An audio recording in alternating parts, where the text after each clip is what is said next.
1 hora y 40 minutos. Eso es lo que han durado las 15 reconstrucciones que una comitiva policial han hecho esta mañana de la llegada de José Bretón al Parque Cruz Conde con sus dos hijos el 8 de octubre.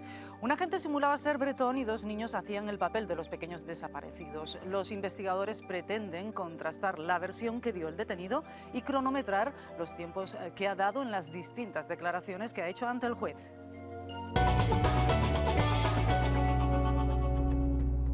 Por fin podría descubrirse qué ocurrió la tarde en la que desaparecieron los pequeños Ruth y José. Rodríguez Laín ordenó ayer volver a reconstruir los hechos con el vehículo de José Bretón. Lo que se pretende con esta diligencia de prueba es desmontar las declaraciones del señor José Bretón. Él da una cronología de los hechos, dice haber aparcado en un lugar, haber tardado X minutos en llegar al parque, y lo que se pretende es deconstruir esa verdad del señor José Bretón. El juez quería contrastar la versión de Bretón sobre cómo llegó al parque, dónde aparcó y calcular los tiempos que ha dado en sus distintas declaraciones. La policía llegaba a las 9:10 a la calle Pintor Espinosa, lugar en el que Bretón dice que aparcó su coche antes de ir al parque, donde supuestamente perdió a sus hijos.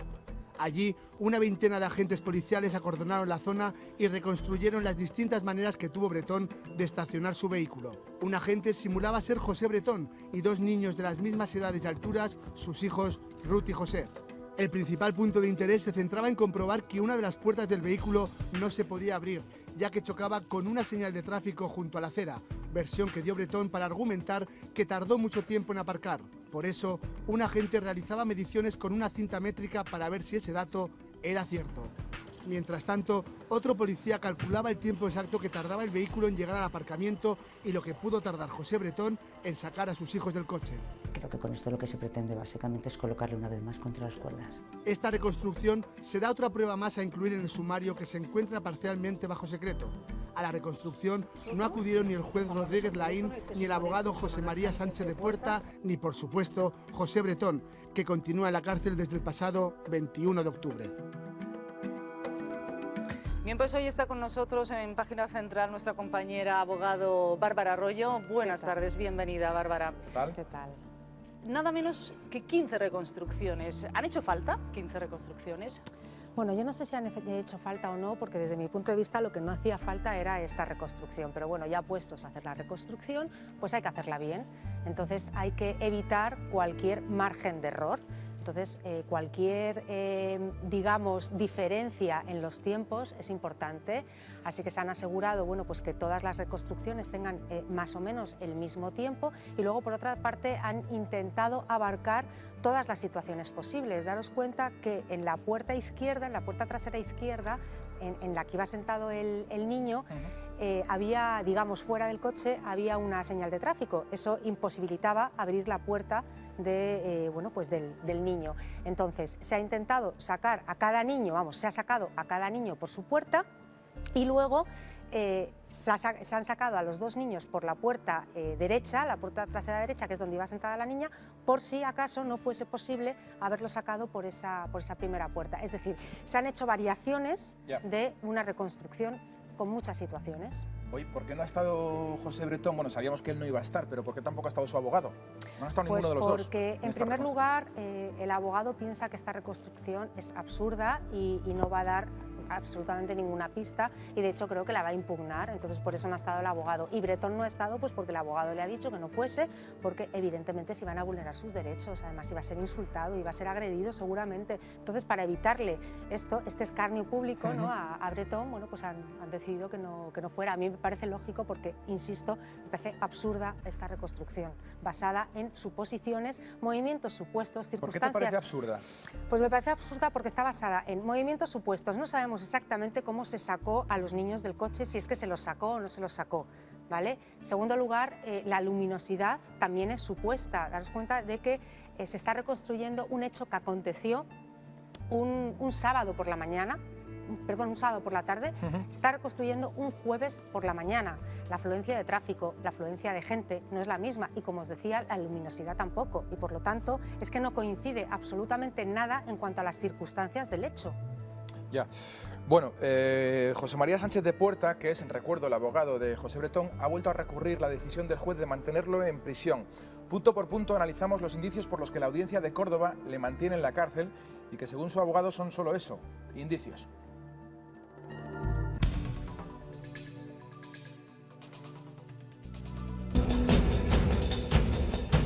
El recurso que Sánchez de Puerta presenta a la Audiencia de Córdoba pretende desmontar uno a uno los indicios que hacen que el juez Rodríguez Laín mantenga a José Bretón en la cárcel. Primer indicio, la hoguera que el padre de Ruth y José hizo el día de la desaparición de los niños. Sánchez de Puerta asegura que no tiene nada de sospechoso. Era el lugar de limpieza y exterminio habitual de objetos en la finca de las Quemadillas. Segundo indicio, el recorrido que José Bretón hizo tras dejar la finca. El padre de los niños tiró bolsas de basura en 2 contenedores diferentes que no estaban en su trayecto habitual. Según el abogado, su defendido tiró una de las bolsas en un contenedor diferente porque se dio cuenta de que todavía la llevaba en el coche tras hacer la primera parada. Tercer indicio, la sábana que se encontró junto al río Guadalquivir y que los investigadores apuntaban como una posible pista falsa dejada por Bretón. El abogado dice que ese objeto y esa conjetura no tienen nada que ver con los hechos. Cuarto indicio, las obras que presuntamente iba a hacer el padre de los niños en la finca. Sánchez de Puerta lo desmiente. Quinto indicio, para el juez es relevante que Bretón no cambiase los pañales a José. Según el abogado, simple y llanamente no lo consideró necesario y es indemostrable, dice, que el niño hiciese sus necesidades durante esas horas en concreto. Sexto indicio, nadie vio a los niños en el Parque Cruz Conde. Para Sánchez de Puerta, un padre y 2 niños en un parque una tarde soleada de otoño no tienen por qué llamar la atención. Séptimo indicio, los peluches. ¿Por qué no llevaban los niños sus objetos preferidos aquel día? Según el abogado, no es razonable que los cogiesen si iban a jugar con columpios. Octavo indicio, los ansiolíticos que Bretón compró y que no han sido encontrados. Su abogado asegura que no puede presuponerse que fuesen administrados a los niños. Todas estas explicaciones, sin embargo, no han sido suficientes para que José Bretón sea excarcelado. Su abogado espera aún un contraperitaje de las fotografías que concluían que los niños nunca habían llegado al parque. Será entonces cuando Sánchez de Puerta sopese volver a presentar otro recurso. Bárbara, ¿qué es lo que denuncia realmente Sánchez de Puerta, el abogado de Bretón, en este recurso? Bueno, básicamente el recurso se estructura, digamos, en 3 partes. En la primera de ellas denuncia la vulneración del derecho de defensa de su representado por ese mantenimiento continuo del secreto de las actuaciones. ¿Qué es lo que le dice la audiencia ante esta denuncia? Que si de verdad piensa que se ha vulnerado ese derecho de defensa, tendría que haberlo recurrido en su momento, es decir, cuando salió el auto de secreto y luego las sucesivas prórrogas de ese auto, que lo hubiese recurrido, que esta no es la vía. Bien, en segundo lugar, también denuncia la vulneración del derecho de defensa de Bretón y suyo incluso, y el derecho que él tiene a representar a su cliente, porque sospecha que ha estado siendo grabado, bueno, que tanto en la cárcel como en conversaciones que ha tenido con Bretón y con sus familiares ha sido grabado. Esto, si fuese cierta, la sospecha es extremadamente grave. Él lo que dice es que en la cárcel, la mañana que fue a preparar con Bretón su declaración de por la tarde, ¿os acordáis? Esa declaración que duró 4 horas y que lógicamente el abogado la tenía que preparar con Bretón en la cárcel. Bueno, pues que esa mañana fue grabado, porque cuando llegó a la cárcel a verle, en vez de mandarle a los locutorios donde se entrevista el abogado con su cliente, le mandaron directamente con excusas absurdas desde mi punto de vista, le mandaron directamente al locutorio donde los internos se reúnen con sus familiares, concretamente donde Bretón se había reunido con sus familiares y esas conversaciones habían sido ya grabadas. Entonces, por esto, el abogado sospecha que ha sido grabado. Esto sería tan grave como que Garzón ha sido condenado por ello. Sí, iba a hablar ahora mismo de Garzón. Claro. ¿Qué es lo que le ha dicho la audiencia? Que bueno, que no es la vía, la apelación por el auto de prisión no es la vía para, en fin, alegar esto, pero que si tiene sospechas que lo denuncie. Yo lo denunciaría. Bueno, y ya vamos a la parte gorda del recurso, la tercera parte.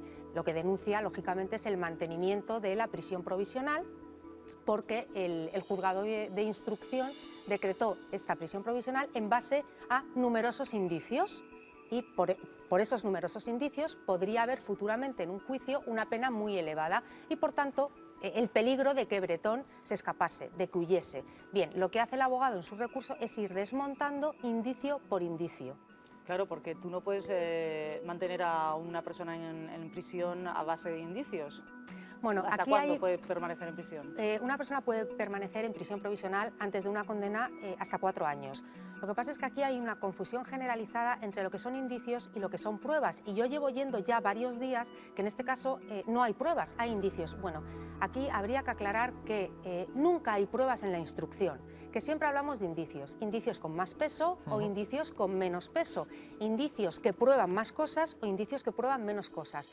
Pero los indicios se convierten en prueba con entidad suficiente para que una persona sea condenada cuando son ratificados en el juicio. Y por tanto, en esta y en todas las instrucciones del mundo, lo único que vamos a tener son indicios. Aquí la cuestión es si los indicios tienen mucha fuerza o tienen poca fuerza.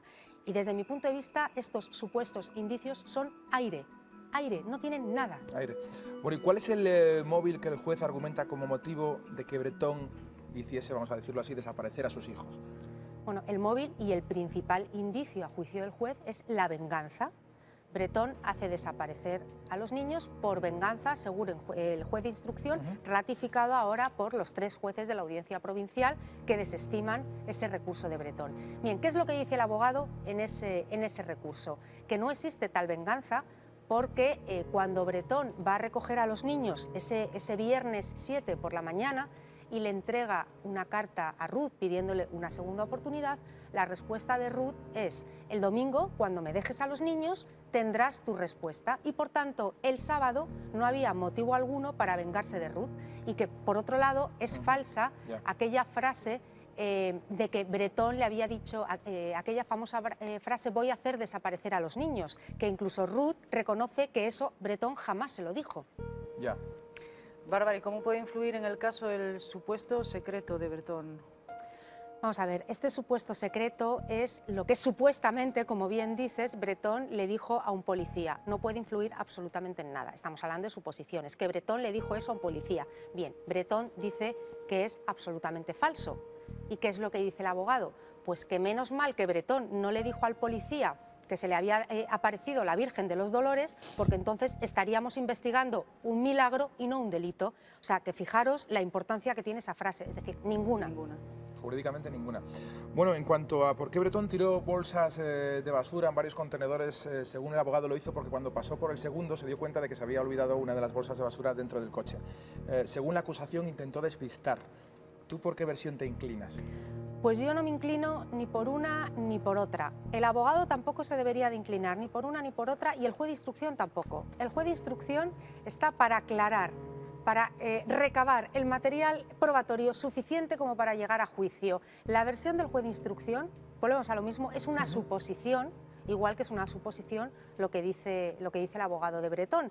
Pero es que lo que dice el abogado de Bretón, en fin, parece que no vale para nada. Y lo que dice el juez de instrucción, que es exactamente igual de suposición o igual de absurdo, pues resulta que sí vale como indicio fundamentador de la prisión provisional. Pero Bárbara, ¿no da un poco la sensación de que el abogado se justifica de cualquier manera para salir del paso? Vamos a cada ver, uno de los indicios. Aquí hay que partir de que el auto de prisión que ahora es ratificado por la Audiencia Provincial enumera una serie de digamos, yo no los llamaría ni indicios, digamos circunstancias, ¿vale? Y esas circunstancias, bueno, pues las explica de la manera, bueno, pues que al juez de instrucción le parece. Por ejemplo, por poneros un simple ejemplo, al niño no se le cambiaron los pañales en las 3 horas que estuvo en las quemadillas, sabiendo que luego iba a ir al parque. Bueno, pues el juez de instrucción le está dando una importancia criminal, digamos, a esta circunstancia. El abogado de Bretón lo explica de otra manera. Entonces, si el abogado de Bretón justifica todas estas circunstancias, es porque todas estas circunstancias han sido puestas en un auto y tachadas de sospechosas, cuando tienen otras 1000 explicaciones que no sabemos. Pero, insisto, una vez más, con lo que no sabemos, no se puede mantener a una persona en la cárcel. Ya. Bueno, y recuerdo a todos que mañana Ruth tiene que declarar ante el juez y ya sabremos qué cuenta y seguramente hablaremos de ello. Mañana es viernes, la semana que viene. Dejamos aquí el tema de José Bretón por hoy. ¿Quieres decir algo? Sí, que Ruth va a declarar mañana, pero en relación a ese supuesto maltrato psicológico que sufrió a manos de Bretón. Vale, pues bien. Eso que les porque ya del caso no sabe nada. ¿Será sobre eso? Pues bien, lo dejamos aquí. Vamos ahora con el tema de Miguel Carcaño. Verán, su abogada ha solicitado que le reduzcan la condena de 20 años a 12 años y 6 meses y ha pedido que la muerte de Marta del Castillo sea considerada un homicidio y no un asesinato. ¿Qué posibilidades tienen de que cambien la condena? Pues mira, sinceramente, José, si fuese Pepe Pérez, todas. Siendo Miguel Carcaño, hay menos. Pero desde el punto de vista jurídico y desde el punto de vista legal, no se puede sostener el asesinato, porque recordemos que esa sentencia de la Audiencia Provincial de Sevilla empezaba con la famosa frase de aquí lo único claro es la desaparición del cuerpo de Marta. Si lo único claro es la desaparición del cuerpo de Marta, no te puedes inventar una circunstancia de alevosía que convierte el homicidio en asesinato. Ya, ¿y cuánto tiempo tiene el juez para contestar a esta solicitud? Pues todavía estamos hablando del Tribunal Supremo y todavía puede tardar unos meses. Ajá. Y aunque jurídicamente pudiera conseguirlo, la alarma que ha creado este caso deja las manos libres al juez para decidir. Pues es lo que te decía, yo confío en que el Tribunal Supremo es un tribunal absolutamente imparcial y ajeno a las presiones populares, por muy mediático que sea el caso. Pero como he empezado diciéndote, yo estoy segura de que si fuese Pepe Pérez, desde luego la sentencia se casaría y se le condenaría por un homicidio. Pero según su abogada, Miguel Carcaño no actuó con alevosía porque golpeó a Marta de frente. Él ha declarado que lo hizo con un cericero, pero vamos, en cualquier caso, aunque ella estuviera de frente y viera la acción, ¿qué posibilidades tenía ella de defenderse? ¿Qué posibilidades tenía? Es que no sabemos las posibilidades que tenía Marta de defenderse, pero como no lo sabemos, no nos podemos inventar esa alevosía que supone que Marta no tuvo ninguna posibilidad de defenderse, pero eso tiene que estar absolutamente probado, que Marta no tuvo ninguna posibilidad de defenderse, pero no solo eso, sino que Miguel aprovechó esa incapacidad de defensa de Marta para asegurarse el resultado muerte. ¿Podemos probar eso? Cuando sobre todo los jueces de la Audiencia Provincial han dicho que lo único claro es la desaparición del cuerpo de Marta. No se puede probar eso y seguramente el Supremo efectivamente rebajará la condena a 12 años y pico por homicidio en vez de por asesinato. Bueno, por cierto, saben ustedes que la familia de Marta y la Fiscalía solicitaron en su momento la anulación y la repetición del juicio contra Carcaño y los otros 3 adultos. ¿Sabemos en qué punto se encuentra ahora mismo esa solicitud? Pues está también exactamente en el mismo punto que el recurso de Miguel Carcaño. Son 2 recursos de casación de las partes que van al mismo sitio, a la Sala de Segunda del Tribunal Supremo, y que tardará todavía unos meses en resolverse, tanto las peticiones de unos como las peticiones de los otros. Bueno, leo textualmente. ¿Lo haces tú? Sí, no. Adelante, bueno, Kiko. Me amenazó con matarme si no le mandaba fotos desnuda. Así actuaban algunos desaprensivos que atemorizaban a jóvenes a través de Internet. Ellos no dan la cara, pero asustan a sus víctimas. Los depredadores sexuales que se refugian en la red podrían tener los días contados. En Córdoba ha sido detenido otro ciberacosador. Tiene 21 años, asómbrense, y tenía antecedentes por delitos contra la libertad sexual. Abusaba de ellas bajo humillaciones, amenazas y coacciones. Insistentemente les pedía fotos y vídeos de alto contenido pornográfico. Así lo han seguido relatando más víctimas en la 5ª sesión del juicio al presunto ciberacosador de Cádiz, Jorge, de 27 años. Más de 30 chicas de las 81 implicadas han declarado ya. Casi todas lo han hecho por videoconferencia y alguna de ellas se ha atrevido a hacerlo de forma presencial. Fueron los padres de una de las víctimas de Madrid, que entonces tenía 15 años cuando contactó con el acusado por el Messenger, los que denunciaron al grupo de menores. Así, la Brigada Tecnológica de la Policía Nacional comenzó la investigación. Tras un año de tratamiento psicológico, la joven ha declarado, apoyada por su psicóloga, tras un biombo y a puerta cerrada por petición de su abogada. Le llegó a exigir de 3 a 4 vídeos a la semana, de 5 minutos de contenido, donde tenía pues que someterse a lo que él decía, o sea, lo que él le pidiese en ese momento. Las otras 2 jóvenes de Madrid han asegurado que entraron en contacto con el ciberacosador a través de redes sociales juveniles, como votamicuerpo.com. A todas les sustrajo de sus cuentas los datos personales y las amenazó. Tienen 2 elementos graves sobre ellas: lo ingenuas y tontas que fueron al caer en esa red, y 2, ver la cara de aquella persona que les estaba extorsionando. En ambos casos, el sentimiento de culpa y de postración de la víctima va a ser notorio. El juicio continuará el próximo martes y está previsto que finalice el día 23. Mientras la defensa de Jorge sigue pidiendo su absolución, el fiscal reclama 359 años de cárcel para él. Bueno, Bárbara, esto es lo de siempre. Vamos a ver, este chico nunca ha llegado a tener contacto real con ninguna de estas personas. Entonces, ¿en qué va a quedar toda esa pena de 359 años?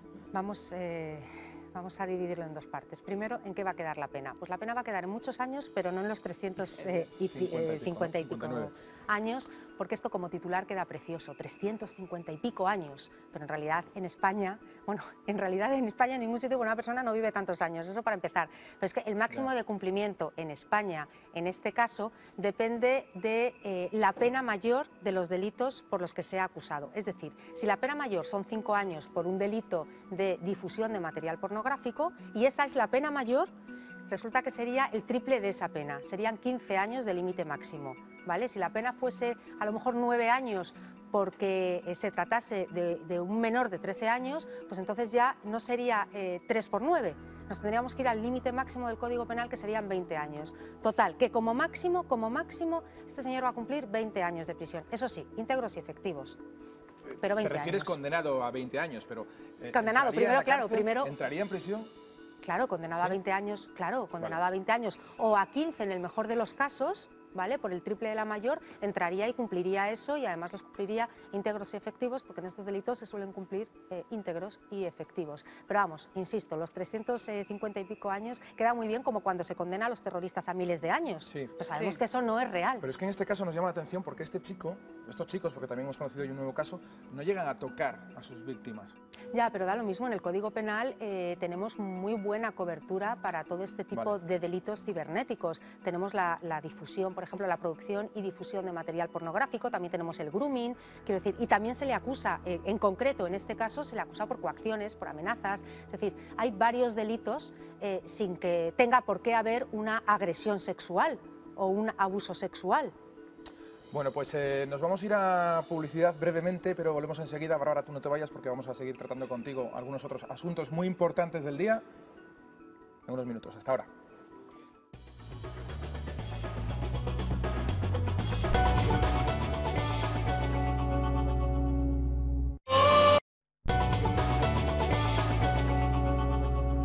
Hablábamos de este ciberacosador al que se le imputan 359 años. ¿Cómo es que este hombre está en libertad?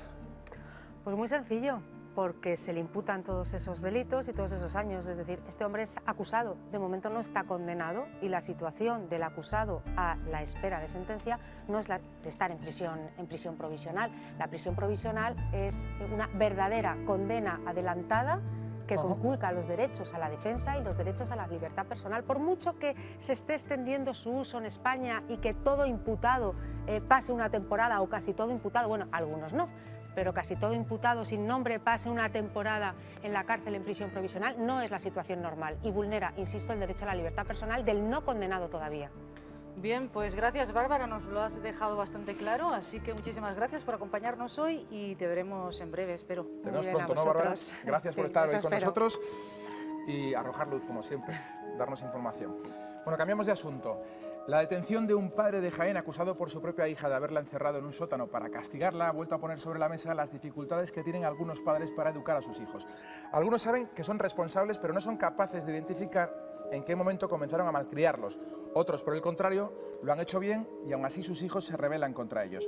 Los castigos han formado siempre parte de la educación, pero ahora los padres tienen hasta miedo de castigar.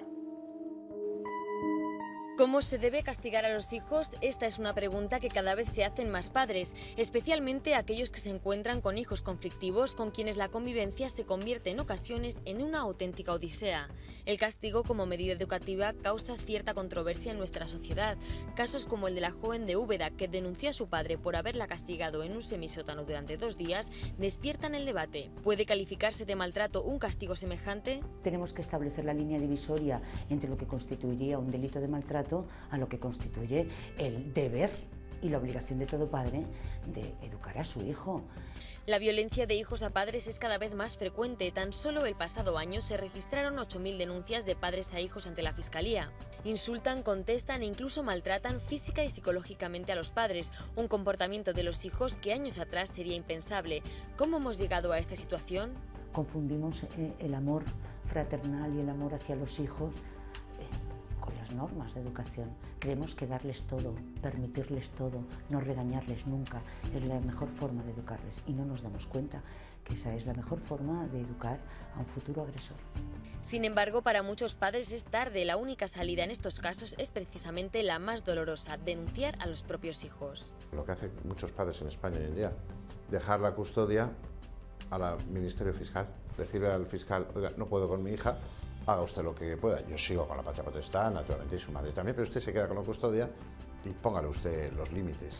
Esto es malo, ¿no?, que tengamos que llegar a estas situaciones. Unas situaciones que muchos no saben cómo cortar a tiempo. ¿Cómo pueden defenderse los padres que tienen hijos conflictivos? Cuando se encuentra en plena vorágine de juicios, citaciones, abogados e imputaciones por estafa, entre otros muchos delitos, a José María Ruiz Mateos se le abre ahora otro frente de guerra, en esta ocasión protagonizado por su ex chofer, Víctor de la Cruz. Según él mismo relata, entre las funciones que tuvo que asumir durante sus más de 20 años al servicio de los Ruiz Mateos estaba indagar en los trapos sucios de sus considerados enemigos con métodos propios de espías. Los exempleados de José María Ruiz Mateos siguen dando detalles sobre la cabeza del Imperio Rumasa.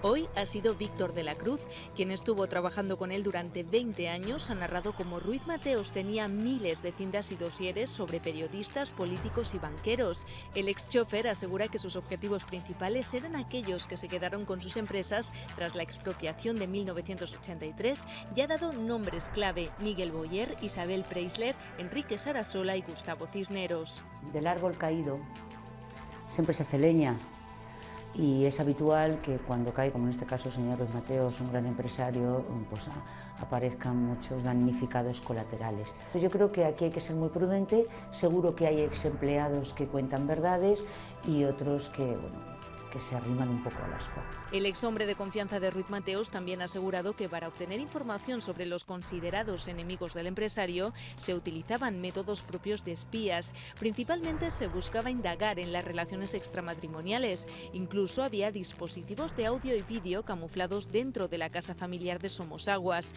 De la Cruz ha dicho que José María espiaba a su propia familia y que ha humillado a sus hijos desde pequeños. Por eso, según el ex empleado, el resto de los Ruiz Mateos solo son corresponsables de los delitos que se les atribuyen. Para de la Cruz, José María, pese a tener 81 años, sigue siendo la cabeza de Rumasa.